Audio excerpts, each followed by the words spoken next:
Ngiyethemba-ke ukuthi ukubeke kwacaca angaphinda aze aligqoba unyawo lwakhe la ekhaya. Nkulu wami, isona ngomankwanyana kuzofanele mina lo ngihambe ngingena umuzi nomuzi ngixolisa ngoba nakho bezizama ukuvikela uzethu.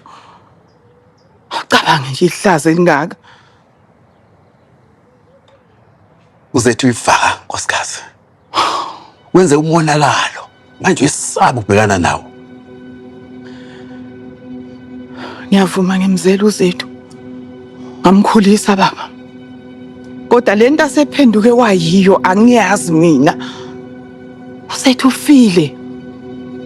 Ayiseke into uzethu la ekhaya. Ufile uzethu. Yabona baba.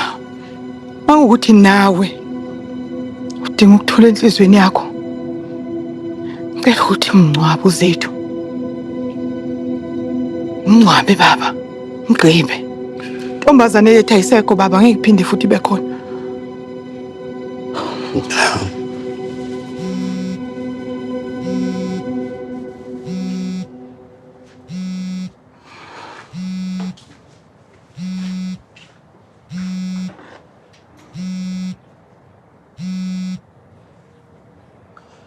Hello?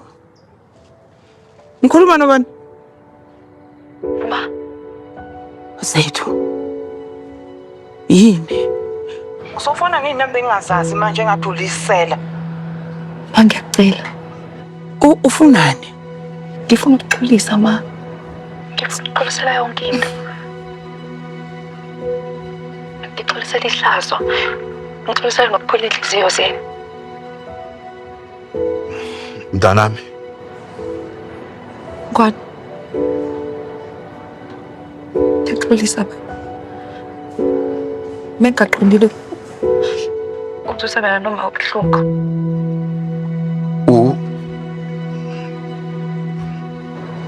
Baba.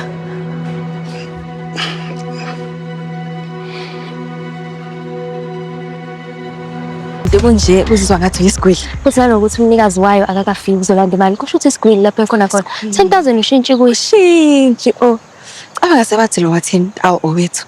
kanti akona ukuthi Wena. Azimngane wami. Angisibona isidingo sokuya esikoleni namhlanje. Kukanjani siye town kwi-restaurant enebuffet sidle iziso zesiqhumi. yazi kade ngifika lapho kodwa makwayeni belokhu ethi kuyabiza. Asimngane wami. Asambe Futhi singathenga ezinye impahla ezinhle. Khona lo wa2 piece epijama esilke ngiwubonile. ngiyabona ke sosiba inkinga endokho mfuni. Okay, kulungile singathenga okunye ke. So enjoy. Sabe sigibele itekisi. Hayi vele tekisi. Bayaphi lapho? Bafuse bayagibela laba mabuya esikoleni. Bagibela. Isidade.